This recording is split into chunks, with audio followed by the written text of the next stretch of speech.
Yeah, welcome to another conversation, I guess. And this is between me and Helena, and we're going to talk about whether antinatalists should be vegan, or if there's not really any link there, and it doesn't really matter either way if an antinatalist is vegan or not, if there's any sort of contradictions.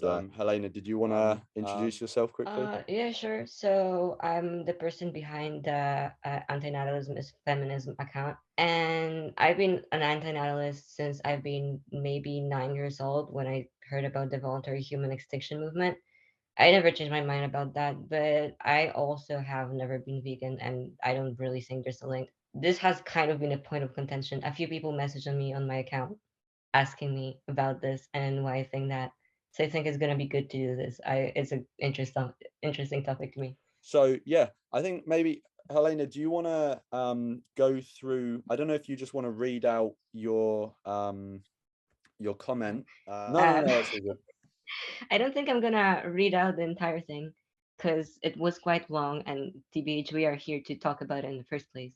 Yeah, yeah. But my main points here being that it's very difficult to apply human morality to animals. And so, in terms of expecting them to not reproduce, as an ethicist, obviously, I believe that all life, not only human life, has negative value, but we don't really have a place to impose that on other beings. Even practically, it's basically impossible to control animal reproduction on such a scale. Uh, Another point being that, as you can probably tell from the content of my own account, my main angle of antinatalism is, well, feminism and the amount of workload and suffering that reproduction requires of human women as opposed to men. That's also not really a point that concerns animals. First off, because like a feminist movement is something that's virtually unknown to, well, animals other than humans. And second of all, because for the majority of animal species and especially livestock species, common livestock species such as pigs or cows, uh, like labor and pregnancy are not nearly as dangerous or strenuous as they are for humans. So that point kind of falls flat for them. And in terms of just widely existential dread and the kind of suffering that is induced by just being alive, we have good reasons to think that animals don't experience that they're not fully aware of their own mortality or pointlessness of existence. So again, anthropomorphizing them and being like, well, I don't like being alive because it makes me think about all of these things, like why do I exist? And well, what am I supposed to do with this if I'm going to die one day? They don't think about that. They probably don't even realize for the most part. Like, obviously, we can argue that animals like pigs and cows are quite intelligent, and they are, but we really have no basis to think that they're capable of this sort of introspection. And a lot of people who are vegans or vegetarians and also anti-natalists or some sort of similar movement make the argument that we should stop the animal product industry because it causes unnecessary suffering. And while I'm willing to concur that we should cause as much as as little, of course, as little unnecessary suffering as possible, I don't think that consuming animal products is unnecessary in the way that plant-based diets have the potential to be quite disastrous for human health. We were meant to be omnivores. And I know there's a lot of people who are going to say, well, I'm on a plant-based diet and I'm doing okay. And that's great. I believe you. But for many other people it doesn't work out and they've been quite outspoken about it. There's big ex-vegan communities who mainly focus on nutrition. So I believe that consumption of animal products is necessary to at least some degree. So our focus should be more towards reducing the suffering that is caused by animal breeding and animal farming instead of completely eliminating it. So that about covers my points in brief, but obviously there's more detail to go on to there. Since as a vegan, I assume you disagree. Yeah, so let's start, because this is the bit that I'm kind of like interested to hear like more about your thoughts on. is you were saying that, I don't know if you said it was your main reason or if you said it was just one of the main reasons that you're antinatalist is from like a feminist perspective, and that reproduction is would you say that it's like the biggest obstacle towards I think, did you use the term like female liberation in your comment? Sort of, yeah. Like a lot of people who I tell this say, well, if we stop reproducing, then there will be no more women to carry on the legacy of the feminist movement. Mm, But in the same vein, well, why should that legacy that would be passed on to those hypothetical girls and women who do not yet exist be more important than the welfare of women who are already alive? yeah, And I think most antinatalists will agree that it's impossible to get birth rate to maintain zero within one generation. So it's just something that we should progressively work towards and advocate for, like non-motherhood, essentially, for as long as we can. yeah. Yeah, no, I if I'm understanding correctly, I agree with all of that. As far as I can tell anyway. And then so the way that you link that to animals, I think there were two ways, right? You said first that just like biologically animals don't have as bad a pregnancy or birth process. Um and then you said something else, but I didn't quite get it. You said that we can't apply feminism to animals or something like this. Could you go into that a bit more? Right. So I just think that anthropomorphizing animals in any context usually just leads to worse welfare conditions. One quick example I can think of is when reptile keepers get multiple solitary animals in single enclosures. Sorry, I have a bit of a stutter since That's a fine. while. Anyway, when reptile keepers get multiple animals into single enclosures because, quote unquote, they're gonna get lonely, but they don't. And in the same sense, we don't really observe, and I'm gonna focus on livestock right now because that's mostly what we're talking about, and it's impossible to cover the entirety of animal kingdom. Yeah. In common livestock species, we don't really see a drive in animals to remain offspring less if they have the choice. We don't see a drive in common livestock animals to sort of even out the playing field between like male and female individuals. So I don't really think as humans it's our place to dictate to those beings and sort of not even dictate because they don't have the capacity for language, but outwardly enforce our ideas of what gender relationships should look like because it's not necessarily the best thing for them. And because of our position and worldview, and that being obviously limited by the capacities and reasoning ways of our species, we'll never be able to entirely know what the best thing for them is. So, yeah, enforcing feminism or any other moral ideology on animals just seems kind of pointless to me. And the point about them having a less taxing reproductive process is also true. That's not true of all animals, but if you look at like chickens and cows and stuff, it's it's quite easy for them. Cows are huge. They typically have pretty easy births. Not always, but usually. Chickens lay eggs, so that's a whole other thing. There's a debate here to be had about like breeding chickens for like a higher capacity of egg laying that they would naturally have. But that's a different discussion that falls under just ethical farming practices, not farming versus not farming at all. Yeah. So I'm like the bit about whether like other animals or humans have a worse like both birthing practice not practice process. Like to be honest, I don't really know much about any of that. So I will just, for the sake of this, I'll just agree with you because I don't know. I'll just assume for the sake of argument that humans do have a worse birthing process. Yeah, for me, I don't really see how that would factor into and equate the equation of whether it's, because I guess the whole thing here is, if if you're an antinatalist and you don't think it's right to be bringing new conscious beings into existence, to me, it doesn't make any difference in the abstract to discern between humans and non-humans. I think it's bad that new humans come into existence. I think it's bad that new cats or pigs or lizards or whatever come into existence, right? I guess that the difference is, and you were kind of referring to it, is about imposing our morality on them. Because obviously for humans, we can sort of rationalize and come to our own morality, and then voluntarily make actions according with that. But with animals, they don't have that capacity, or if they do, it's like very limited.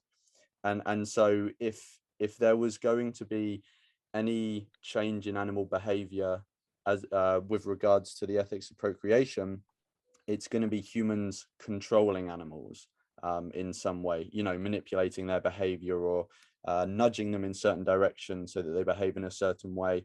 And I think that you were saying that that is something we shouldn't be doing. Did I understand correctly? Pretty much. To another extent, it's just also quite impossible considering the scope of life on the planet and the ways which exists. Like, even if we can influence some animals towards extinction, that's impossible for all animals, and that's especially impossible for all other forms of life, which we really don't have proof to whether they're sentient or not. Yeah. Like, I understand like the vegan position is that even if plants are sentient, it's still the more ethical option because then you're only eating plants as opposed to like both plants and animals, which is alright. It's morally sound. But if we take this position and assume that plants might be sentient in ways which we are impossible to enable to verify, then then we would also have to drive all of that to extinction and all the other kingdoms of life, which is just a gargantuan task. And I think it's more realistic to focus on humans. Oh, not to mention, I was gonna say this before, but I forgot. If we were trying to drive like all of earthly life towards extinction out of the premise of ethicalism, and like I said, we would be unable to do that on a complete scale. What would ensue instead is, well, a mass extinction event, which would shake the foundation of like one eat another. I forgot the English word for it. Like the trophic chain. Like, Oh yeah, yeah, when trophy. Yeah, you mean like the food chain? yeah, the food chain. So what would ensue instead is a considerable drop in welfare for all other animals and therefore unnecessary suffering. Yeah, I to be honest, we have some agreement there. Like in theory, in the abstract, I think that it would be a better universe if there was no beings in it, or at least no sentient beings, compared to a universe where there would be sentient beings in it. But obviously, in reality, we're in a universe, there are a load of sentient beings in it. And I agree with you that I think it is, even if we were to pursue trying to achieve a universe with no sentient beings in it, however you were going to go about that, I would agree it's probably pretty much impossible, at least with the technology we have at the moment. I think the only way that that would probably come around is like the heat death of the universe or something like that. But I don't think that has to be our goal, and it isn't really my goal for me personally as a vegan or as an antinatalist, like, because I just think it's completely impractical. I think all that we can do is basically look around us, look at the situation we've got now, and think, okay, well, how, I've gotten to the point where I can understand that I shouldn't be bringing anyone else here. So I'm not, contributing to the problem in that way. So now let me look around myself, see what's going on, in human society, what humans do to animals and what animals do to each other in the wild. I look around myself and see, okay, what can I do to improve this situation? Given that I'm here already, I might as well try and do some good with the life that I have. And for me, obviously, treat other humans as best you can and try to have a good time. Um, don't hurt other animals. So, for me, it seems pretty obvious that entailed in that is to be vegan. And then when it comes to wild animals, of course, in some way I am damaging wild animals just because, I exist, so I eat, I live in a city, I pay taxes. All of these things will damage wild animals in some way.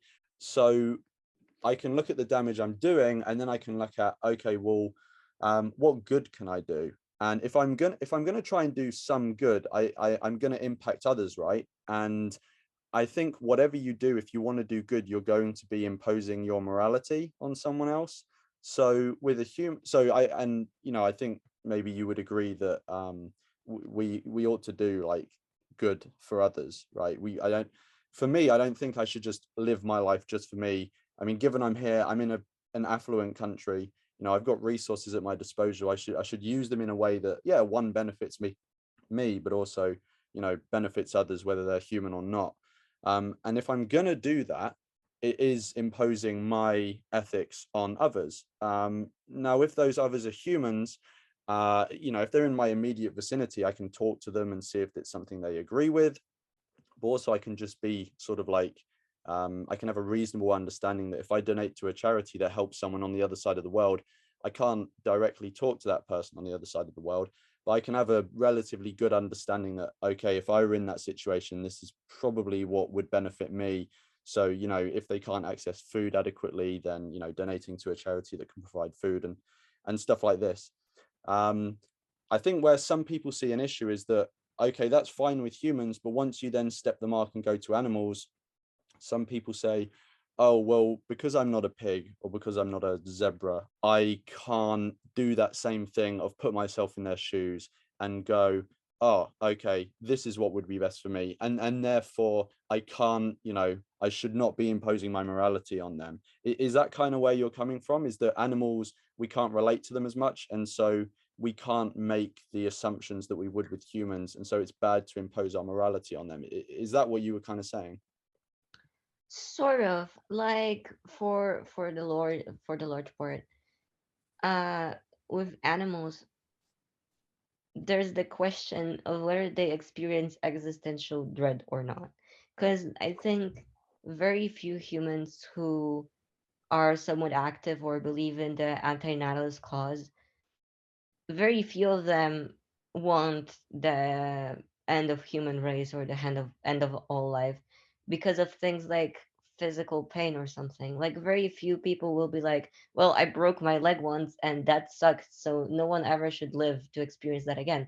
Yeah. The main reason people typically gravitate towards this sort of movement is, well, more existential reasons, like, well, what is the reason for existence? And psychological pain, like mental illness, or like the sum of physical pain altogether, not as individual instances. And we really don't have reason to believe that most animals experience this sort of idea. Mm. Like, obviously, when an animal is in pain or sick, it suffers greatly and in ways comparable to humans, at least for most species. I don't know what it's like for like sponges, but for most animals, that's the case.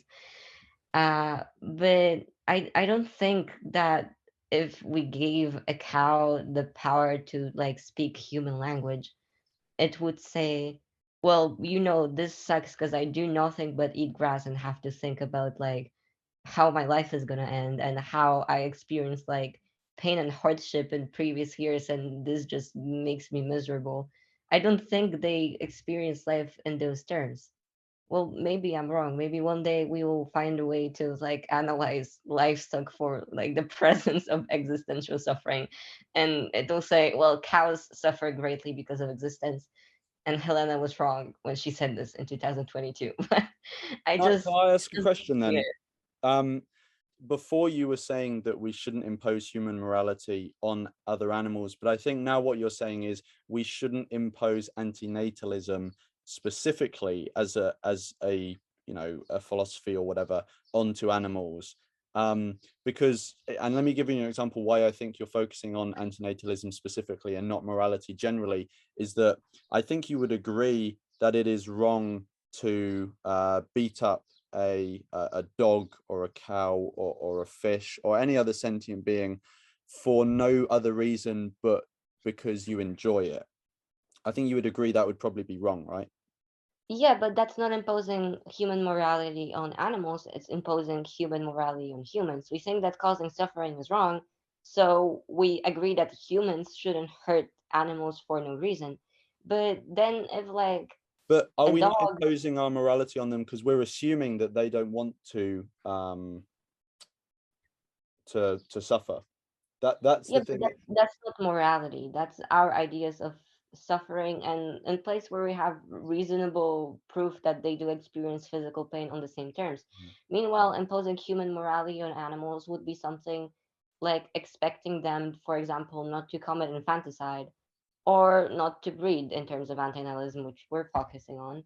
Right. Okay. Okay. Okay. So, but I don't think antinatalists are imposing antinatalism on other animals in terms of expecting them not to breed. I think what they're doing is saying we should go out of our way and, help animals. And one of those ways that we can do that is, one, don't breed them into existence ourselves through things like farming. And also, if we can, and, if we have a reasonable understanding of what's going on, maybe giving wild animals contraception so that they then don't breed amongst themselves, if you get what I mean. Now, obviously, that does play into what you were saying before, that it can affect the ecosystem. And I agree that's something that we should be much more cautious about. But I'm talking about in theory. Well, there's a lot of things to say in theory. I think that, well, giving contraception to wild animals would just generally be very impractical to carry out in the first place, because it's not like a rabies vaccine which you can lay out in oral pellets and assume most Mm, animals will eat it and be affected in the same way, because animals have different breeding cycles and different methods of breeding. You can't really control which mm. one is going to eat what, so that's tricky to distribute in the first place. And then like maybe not all of them will work the same way, so But it's what going to I'm affect what I'm that system and stuff. Okay, but back to livestock, because that's something we can do something about. I agree that in theory, if you're an ethicist, then you shouldn't support breeding more livestock into existence, because they're aware of the world and they're sentient and they experience suffering, so it's bad and life is a negative value. But also, But you were I saying before that the thing that sets us apart is that we have existential suffering and they don't, which made me think that you didn't think that it was, you thought that it was fine to bring other animals into existence because they don't have existential suffering. I don't necessarily think that it's fine. I think it's like acceptable. Like it's not ideal, and I do think that like the perfect universe would be a universe with no life in it. And that sounds really grim, but I do think that. But it's just sort of beyond the scope of what I think we should be focusing on. And it's sort of a lesser evil because of that thing I said about how they don't experience existential suffering. When you say it's a lesser evil, are you looking at what humans currently do to animals and think that it's a lesser evil than humans breeding themselves? Well, like I said, I don't support like unnecessary suffering caused to animals. So But I do isn't think that we breeding, should be doing work to like reduce bad animal welfare and support good farming practices that don't hurt the animals. yeah, but isn't breeding any animals causing unnecessary suffering to that animal that you're bringing into existence? Well, hmm. Well, does it? I don't know. I guess to some extent, but I like actually, I don't think I worded this in this way specifically before, but I do think that like human welfare should be put before animal welfare. In the same sense that if you were saving two things from a burning building and one was a child and one was a dog, you would save the child because it's a human. Like it sucks for the dog, it really does. It's a gruesome death and everyone is gonna be really sad about it. But in the end, we do kind of have a moral obligation to put human needs first, like I said. And we agreed at the start that it's quite unrealistic to expect humans to go extinct within one generation, even with like all the antinatalist activism in the world. So until then, we need to be taking care of human welfare. And what I mentioned at the start, how plant-based diets are not really viable for a lot of people, that makes that animal suffering somewhat justified if you're putting humans first, which I know vegans generally don't do. So I guess that's where most of the conflict comes from.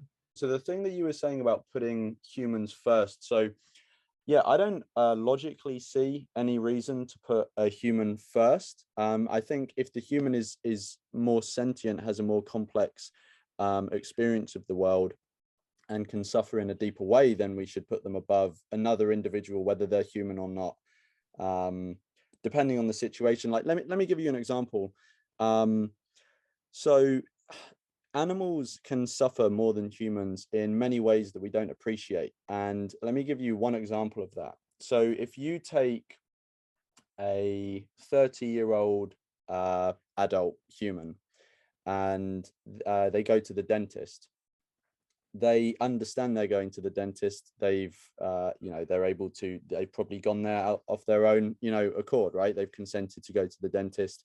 They sit down, they experience the pain of having someone do something inside their mouth, but they understand the context, and so it's not that bad an experience for them, right? Take a pig to the same dentist, that pig is going to go mental.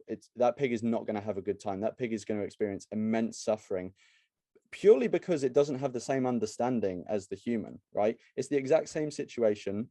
You're going to the dentist for a routine checkup. There's probably not going to be that much pain involved, but because the pig doesn't understand what's going on and can't comprehend the situation in the way that the human can, the pig suffers way more than the human, or that specific human. And this is why that I'm saying that I don't think species is the relevant ethical thing to look at here, because that situation, I can replace that 30-year-old human with a child, and that young child going to the dentist will have the same comprehension as the pig. Let's say the child is very young, right? So the pig and the child will probably react in the same way, but the 30-year-old wouldn't.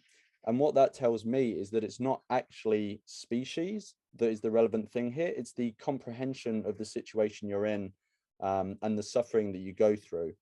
So I just gave that example because I wanted to show that I don't think we should be putting humans first when it comes to any given ethical situation. I think the individual we should put first is the individual that demands the most ethical attention in that situation, and that may be a human, but it may also be another animal. It may be, if we're just looking at humans, it may be an older human, it may be a younger human, it may be a human who has certain disabilities, or it may be a human that is deemed able-bodied. I don't think species is the relevant thing here. I think it's the quality of the experience that the individual, whoever they are, is experiencing. And to answer your question about the burning building, if I was in a situation where I had to save a human or a dog, in all likelihood, just in the moment, I don't actually know what I'd do, but I probably would save the human. But the situation that I'm in, and I think the situation that you're in, and actually most people are in, is that we don't have to, choose between a human or a dog. We're not in that situation. Maybe in the past we would have been in that situation, but we're not anymore. And we don't have to let anyone burn alive, and we don't have to go out of our way to kill anyone for something as trivial as a handbag or a cosmetic product or some food. All of this sort of stuff. I don't think we have to make that decision. And when it comes to antinatalism, I don't see why we would distinguish between human animals and non-human animals, apart from the practical distinction of, how do we go about this in practice? But in the abstract, I don't see any reason to. Well, of course, but we do apply different morality to human and animal as objects always. Like, for example, just a few minutes ago, you were saying that, at least in theory, in the ethicist train of thought, it would be good to distribute anti-conception to wild animals, which don't have the comprehension of what they're ingesting or how it's going to prevent them from breeding. Yeah. But I doubt you would argue that we should secretly drug the population with contraception without their knowledge, because they're humans and they understand it, right? Yeah, but that's not because they're humans. That's because they understand it. If they were pigs that could understand in the same way humans would, I would have the same reaction, right? Yeah, but still, like, the animals can't really consent to being drugged with contraception. And this was something I mentioned briefly in the comment. Animals in general don't really have the same capacity for consent. So you could argue that, for example, we don't know if animals consent to being bred, but we kind of do, because cows in heat will try to get mounted and they will seek out like male cattle to breed with. So we have like very concrete proof that they're actively trying to achieve the opposite of what you're trying to say here. So you're imposing something on animals that they very clearly would not want for themselves if they had the choice. And, similarly, like back to how we treat animals and humans differently in terms of morality. If you knew someone consumes animal products, I don't think you would really have trouble talking to them because we're talking right now. So clearly you don't. But if you knew that I like cannibalize other humans in my free time, that would be kind of a different story, wouldn't it?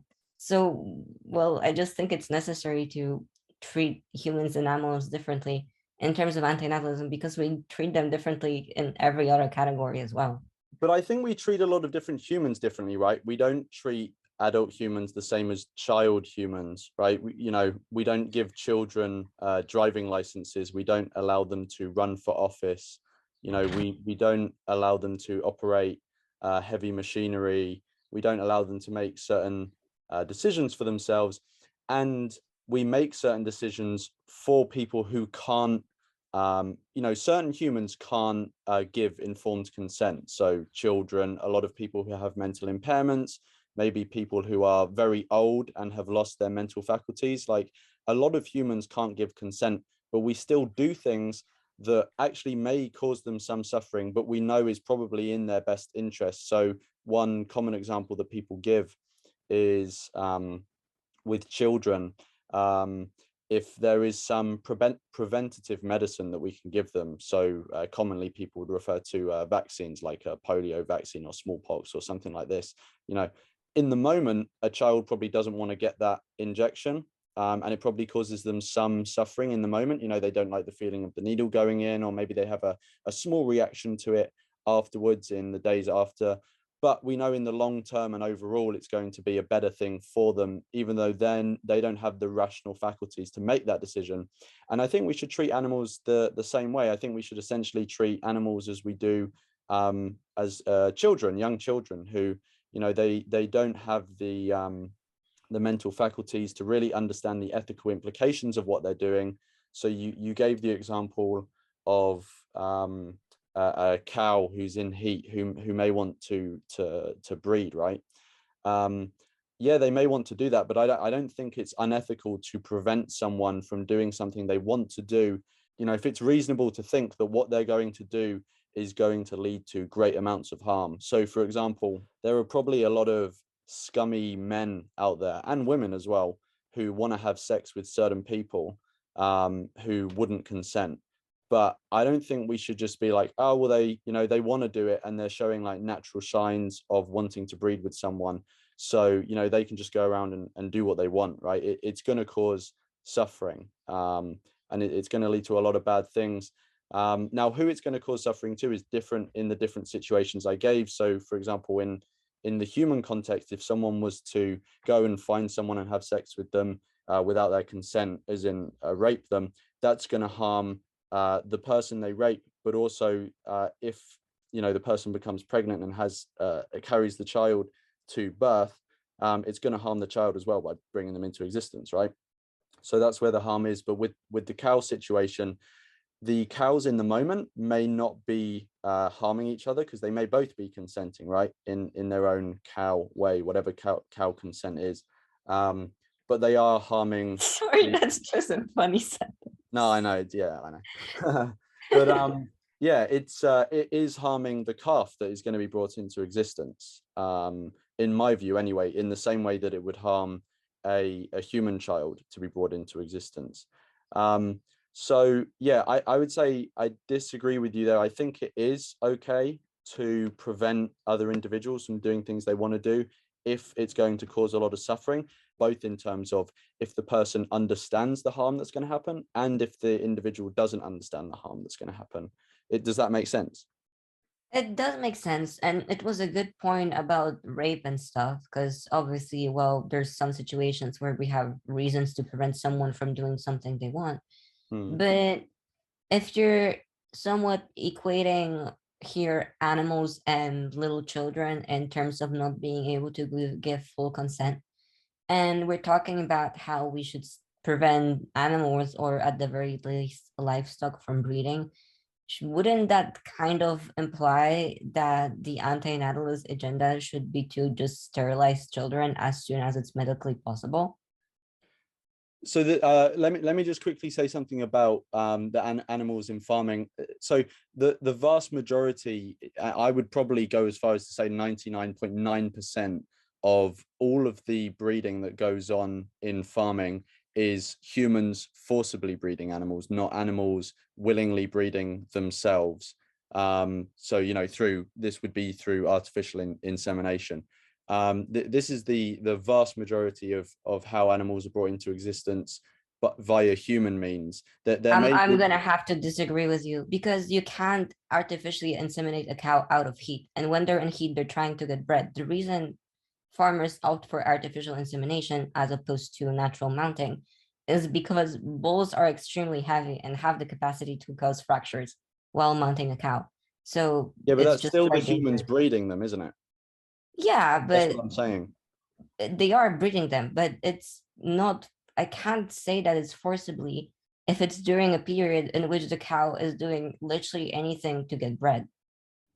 Well, they're not always doing everything to get bred, but even if they were, let's say a human woman, right, goes to an IVF clinic and she's doing everything she wants to get inseminated because she can't find a man that would naturally get her pregnant. I would call that artificial insemination. I think you would agree it's not a natural way of breeding. She really wants to get pregnant. I assume you would disagree with that, right? Yeah. So why is it different in the animal context? Well, because we have a purpose for breeding the animals, Yeah, and but that is the that woman consumption. has But that woman has a purpose for breeding the kid she's going to bring into existence. see, the thing is here that I'm talking in terms of, well, basically utility of animals for humans. But, well, like I said, there's inherent conflicts there, where as vegan ideology states that it's not moral to utilize animal parts and animal lives for humans. Meanwhile, I don't think that's reprehensible. Okay, so let me ask you a question. So you disagree with the woman doing it, the human woman, right? But Yeah. you don't disagree with a farmer forcing his arm into a cow's anus to hold her cervix in place and then artificially inseminating her, even if she's in heat, right? And you're saying you don't agree with that. What is the reason that you have a difference in moral view between those two situations? Because you initially said that it was because there was a purpose, but there's a purpose in both cases, so it can't be a purpose. Well, first of all, it's a difference in purpose, because we're not gonna eat the baby, but we are in all likeliness gonna eat the cow that results from the breeding. And like I said, I don't think it's reprehensible to consume animal products, and I don't think it's reprehensible to continue animal lives for this purpose, because I don't think their sum of existential suffering is equal to that of humans. And also because Neither I is the think, babies. huh? Babies don't have existential suffering, right? Let's say Yeah, she but they does. grow up to have it. Let's say she wants to eat the baby. I know this is like a fucked up situation, but there have been cases in history where people are cannibals, and they could have eaten their own kid, right? Let's say this woman's a really weird woman who wants to create the child just so she can eat it. Would you be fine then with it? Clearly not, but also that's such a fringe and unlikely case that I don't think there's a purpose to discussing it in this context. Well, it's fringe, but it has the same moral continuity as what we're doing to animals. Just because it's more common that we do it to animals doesn't make it any more or less moral, right? Mm-hmm. Just because it's a strange antinatalism is strange, right? Like 99.9% of people would say antinatalism is dumb and extreme, but we think it's valid. So I think it is okay to draw on strange and weird and extreme examples because we both subscribe to one ourselves. Mm-hmm. Well, okay, let me think about it. Because, well, obviously I wasn't expecting to be asked this specific question. I get that. It is a weird example, but I do think it is analogous. If you're saying that it's okay because we're going to eat the cow that's going to be brought into existence, and we're going to eat their mother, then I think it's a valid question to ask. Well, what if the human mother wants to eat her kid? I'm going to say that essentially this still boils down to the fact that I think it's more of a priority that we stop human breeding for all the reasons that I've listed before. Meanwhile, animal breeding is something that should be either secondary or something we don't necessarily involve ourselves in stopping. Meanwhile, continuing animal farming serves a pure purpose to enhance humans' welfare in the sense that we get a lot of stuff out of it.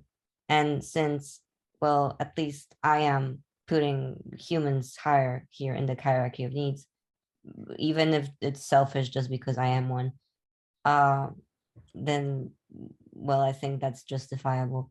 And then again, we're at the point like, well, why would we value humans higher? I don't really have an answer to that right now. Maybe I'll get back to you with an answer after I thought about it for a while.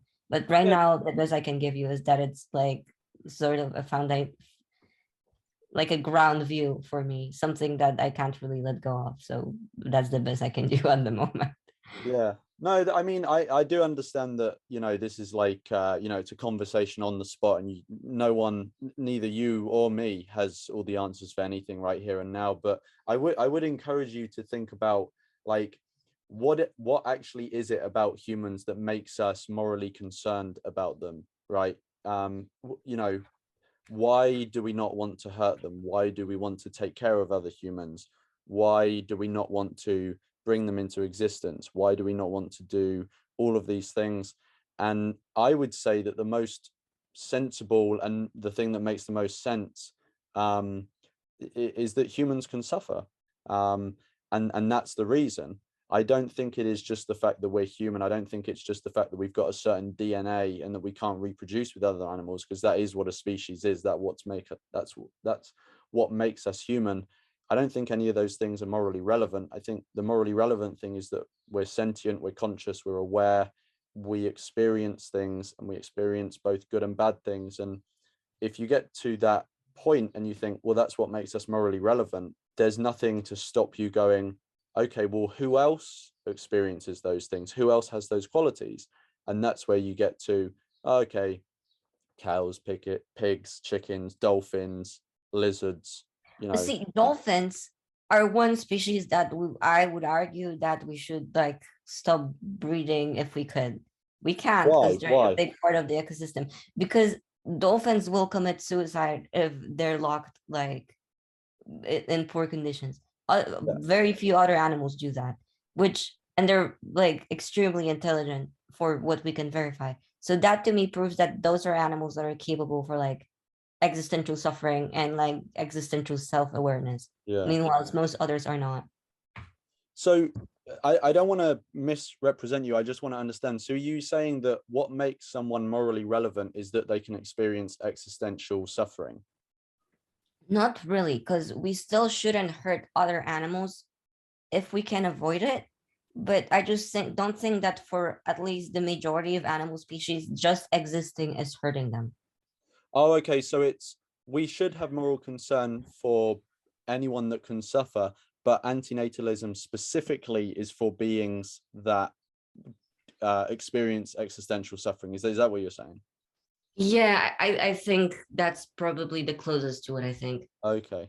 So let me give you an example of, like, there are a lot of humans that can't experience existential suffering. So maybe if someone is born with a cognitive deficiency, or they have an accident early on in their life and they are cognitively impaired, or when we're all born, right, for the first few years of our life, we're all cognitively well, not, I don't know if I'd say cognitively impaired, but compared to how we are when we're adults, we can't experience existential suffering, all of this sort of stuff. And sometimes at the later end of our lives as well, if if your brain declines in a certain way that you can't experience existential suffering, would you say that it's okay to bring those people into existence?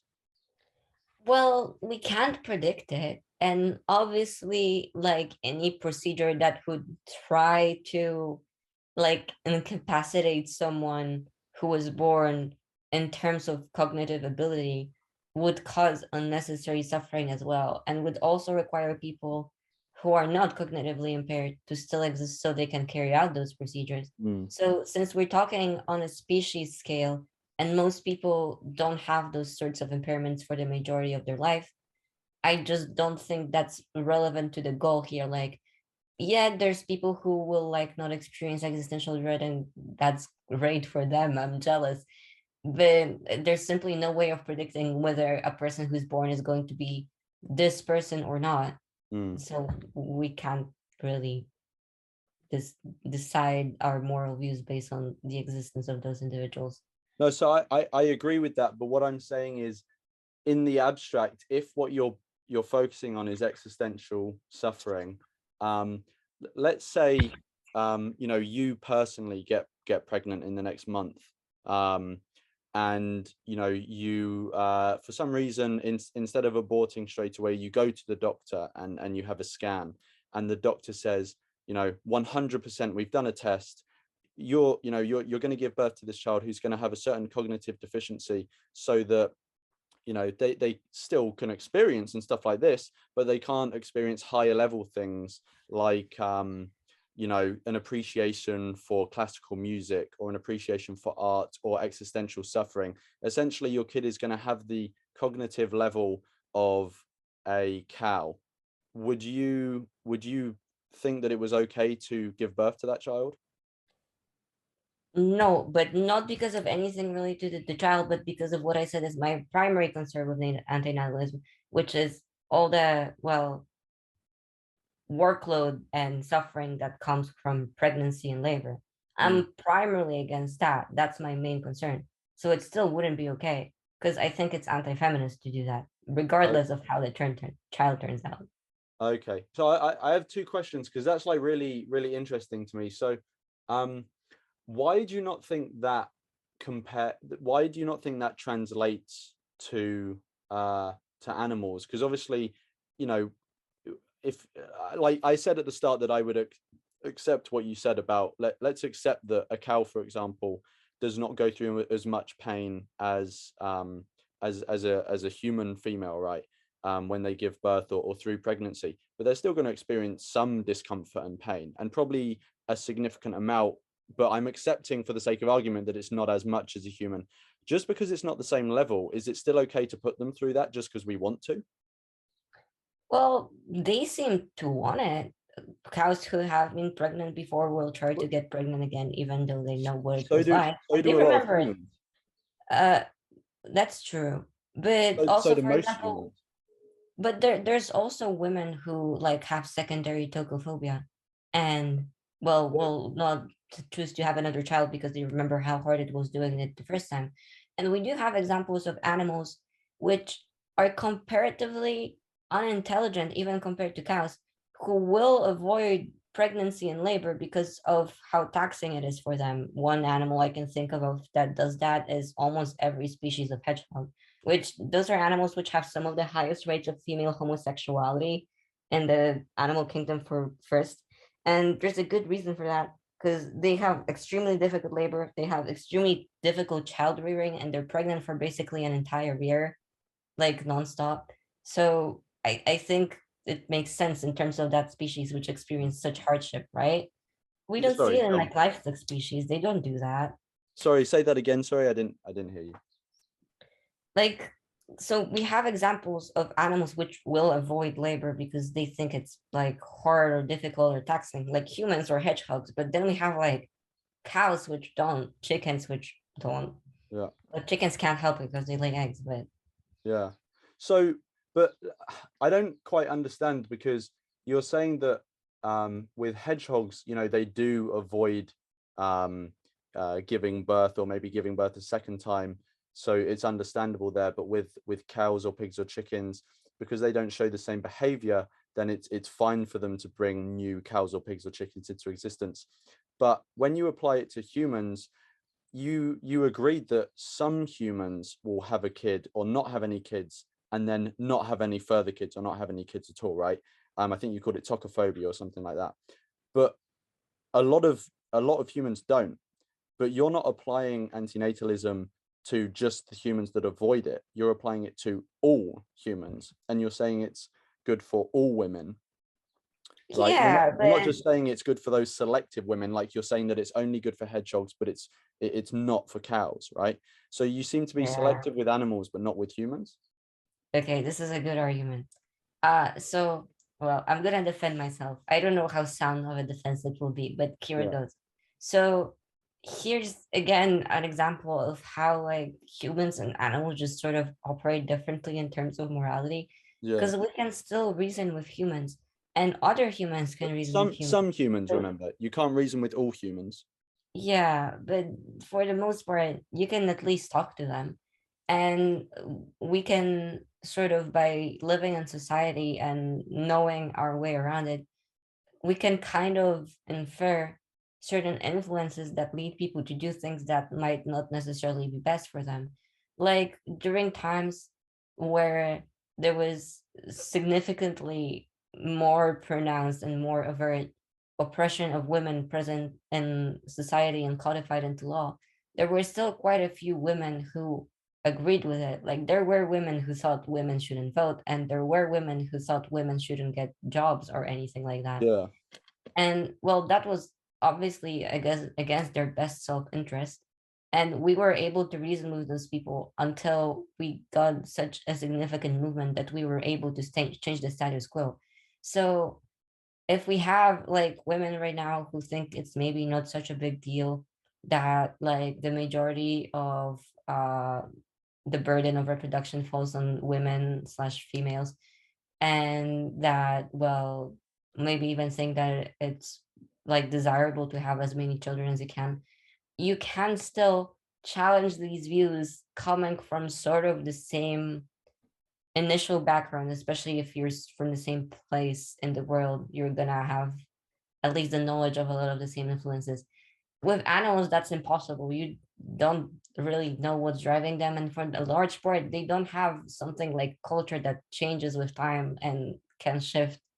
Because cows today organize themselves and their little social groups in the exact same way they did like 1,000 years ago. Meanwhile, we don't. well, So not exactly, remember, because obviously they weren't in the situation where they were in industrial farming.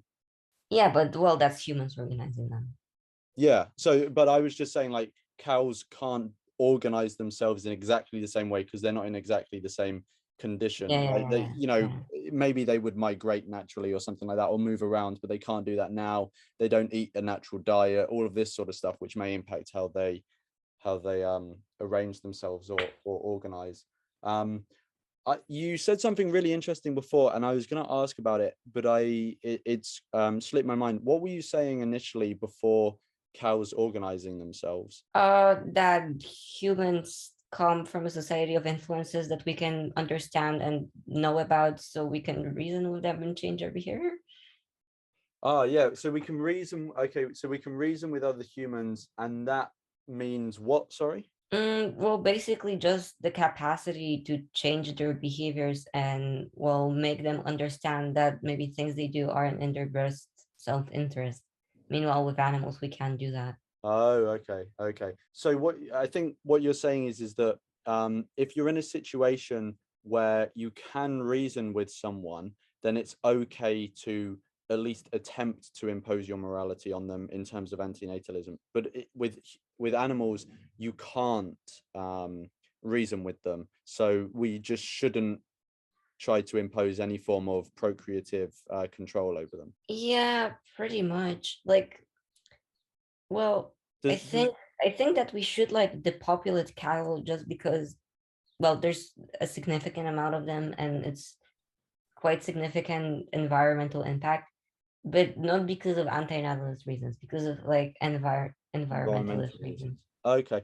So I think what you were saying about reasoning with someone to change their behavior, I think let's just say for the sake of argument, I agree with you on that point, right? Which I don't, but let's say I do. I think that would only apply to wild animals because domesticated animals, we're breeding them for the vast majority, right? As we discussed before, even if they may want to be bred, which I'm not totally convinced of, but let's say for the sake of argument, they want to be bred, we are the ones breeding them nonetheless, right? That doesn't, the argument you were just saying doesn't apply to that, because, you know, they're not doing it with each other and we're trying to reason them out of doing it. We're doing it to them. Yeah, right, that's true. I don't really have anything to say to that. It's just, yeah.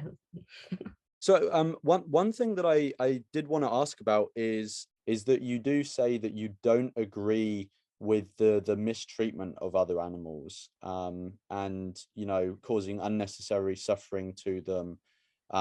Obviously those would be forms of suffering that isn't existential suffering, you know, but it's a more visceral, in the moment suffering, if you get what I mean. And I think you said before that you were against that. Why are you against that? Well, animals might not be capable of like self-reflection or existential introspection, and therefore not really concerned with the primary premises of antinatalism or the primary courses why people choose it, but they still experience like physical pain, which is unpleasant. And well, I don't think we should cause it if we can avoid it. But do you not think that we're causing it by breeding them? No, I think we're causing it by things like, well, for example, cooking animals alive. That's something that's very evitable, and we still do it for some reason. But that animal Uh, had to be brought into existence for that to happen, right?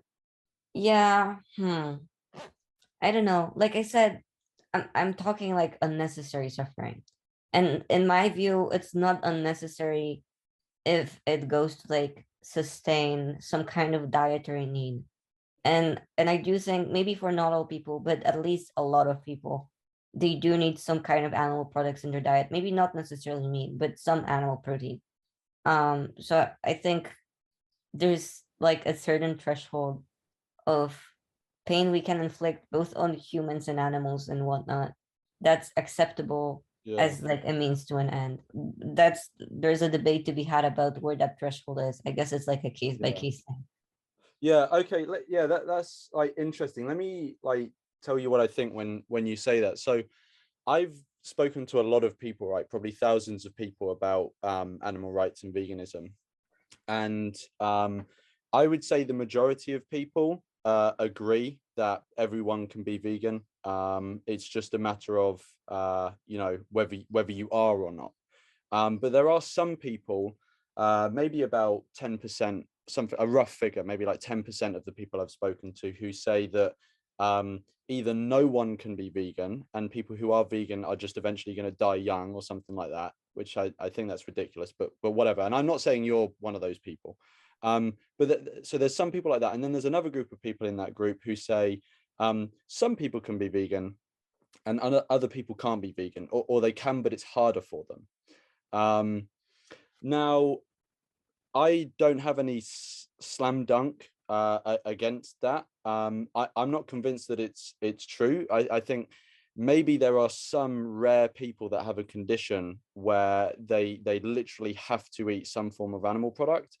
I've never met any of those people knowingly. The overwhelming amount of evidence that I have seen and that nutritional bodies have put out say that plant-based diets that are free from animal foods or foods that are derived from animals, those people can survive and thrive and have healthy and happy lives in whatever way they want. They can be a business person, a sports person, a stay-at-home mum, a street sweeper, a whatever they want to be. It's possible on a plant-based diet. This is what I've seen of the overwhelming amount of evidence and what big bodies full of, you know, experts who have studied this for years have said. But that's not really the point that I want to linger on. The point that I want to linger on is that often when I ask people who say, you know, I need to eat some animal products, I ask them, okay, let's accept for the sake of argument that you do need to have some animal products in your diet to survive. Are these people then proponents of things like lab-grown meat? Because if I was one of these people who had to have animal products to survive, I would still recognize the horrific stuff that are being done to animals in my name, even though I feel that I have to eat them. I would still be like, what is happening to animals is horrific. And I don't want that to happen to them, but I have to eat some animals to survive. And so I would be trying to push for and promote things like lab grown meat as much as possible, so that we can get to a point where I can satisfy my need for animal protein or whatever I need, but no animals are getting abused for it.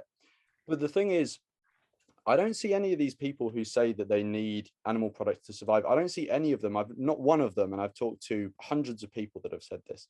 Not one of them promotes lab grown meat or any sort of alternative technology that can bring about the thing they need, but without the animal suffering. And I'm not saying you're one of these people, but it leads me to conclude about those people that they're just being disingenuous, and they just want to disregard the ethical concern for animals and just live the way that they want to live without regard for what happens to animals. Because I think if they did have regard for animals, they would be pushing for something like lab grown meat, but I don't see them do that. So I think they bring up a health concern as a way of getting out of having to change their behavior to take into account how they impact others. Would you kind of agree that those people should be promoting something like lab grown meat or another alternative like that?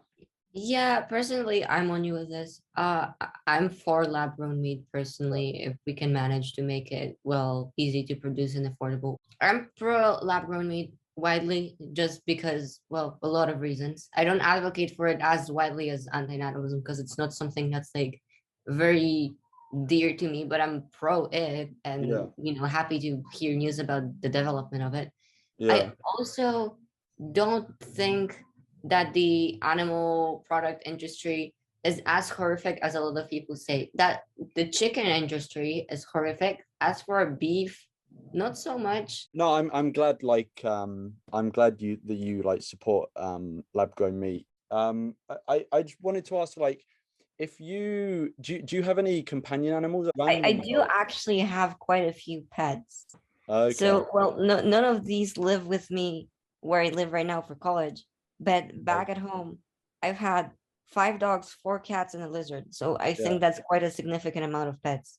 Yeah. Presumably you cared about those animals, and if they were ill or they were terminal and they needed to be put down, put to sleep, however you want to euthanized, however you want to put it, presumably you wouldn't send them to a slaughterhouse, right? Yes, that's true. Exactly.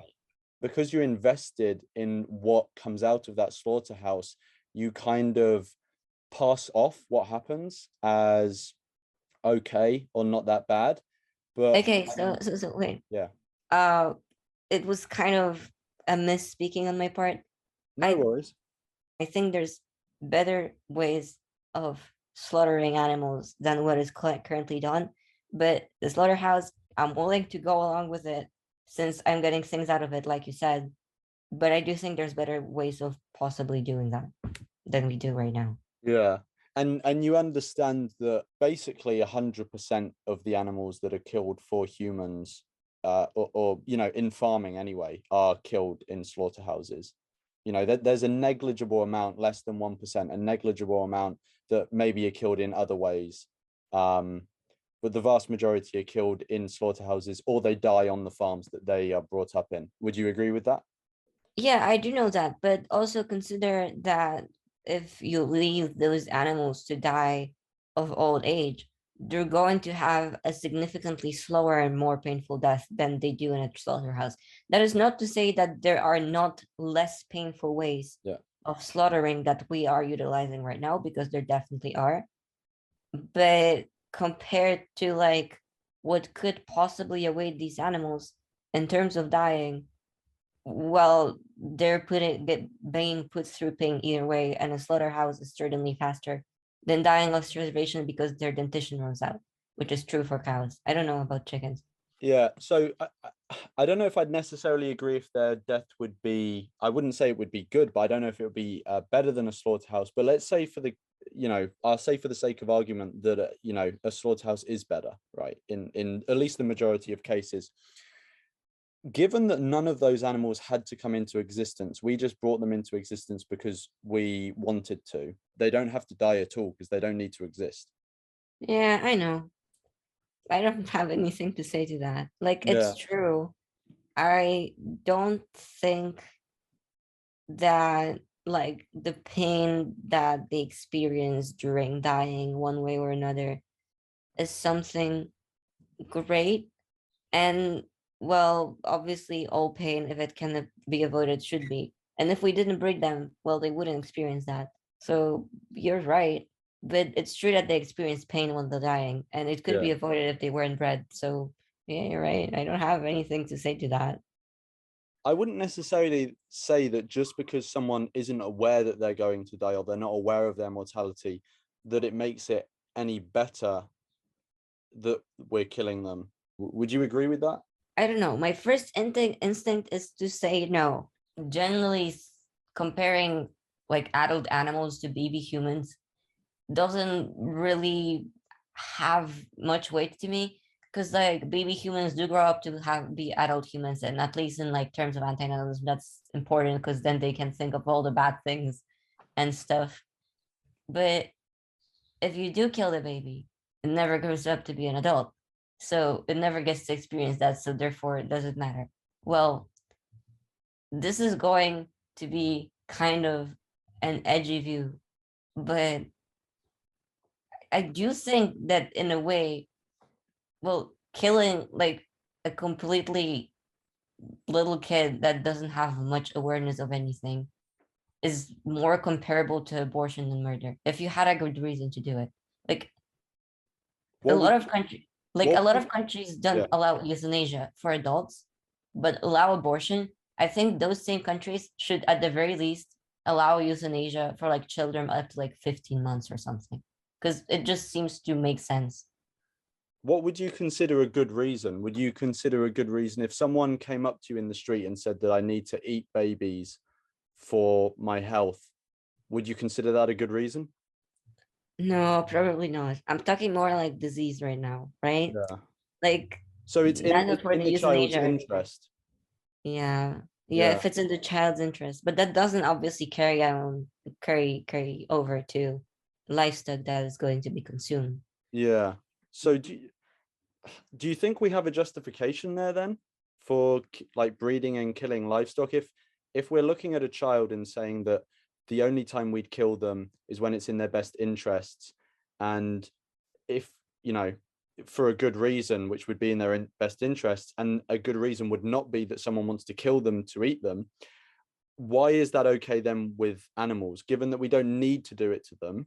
You Okay, know, how about the fact that if you kill a baby for no reason, then in all likeness, there's gonna be quite a large amount of people who have an emotional attachment to that baby, who are going to be upset and like acutely aware that it's dead and it's not coming back. Meanwhile, if you kill a cow, cows do form social bonds and they do bond together. But if you kill a cow, that's in the eyes of the cows no different than if the cow was moved to a different pasture. They don't understand it. So there's significantly like less emotional damage done to the cattle as opposed to like the parents and family of do the you not child that would be killed. do you not think that do you not think that killing animals does take an emotional toll on one other animals but also humans?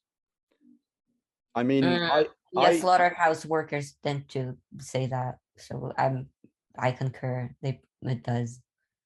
yeah, but also like I personally have had great distress for the past 4 years at the fact that even one animal is being put through farming, right? Let alone the fact that we put trillions through it. And I'm not the only one. There are millions of people around the world who suffer greatly because of the knowledge that every single second of every single day, there are thousands, if not millions, of animals with knives being pushed into their throats. And that's just vegans. There are loads of non-vegans as well that also find it saddening, even though they contribute to it. So that it causes a lot of human suffering what we do to animals. It also causes suffering to animals as well, obviously to the animal being killed, but also the animals around them. Obviously to varying degrees. Some animals aren't as social, but some of them are very social. Would you not agree that, given that if we are just looking at how it impacts others, like you were saying, if we killed a baby, even if the baby wasn't aware of it, it would impact a lot of other people. would you not say it's the same case with the animals in farming? Okay, well, yes, but here there's a couple of points to be made here. First of all, the reason I specifically brought up slaughterhouse workers is, for example, if you take on hunters, either hunters in like Western highly industrialized communities, which Mhm. can get meat through means other than hunting, and hunters in like hunter-gatherer communities or former hunter-gatherer communities, which at least traditionally use hunting to sustain their community, they usually don't have the same relationship to killing animals as slaughterhouse workers because it's a less automated and more personal process. So there is a case to be made mostly about farming as a whole, and I think that mostly leans on more to that thing I said about how I don't think that consuming animals on its own is necessarily wrong.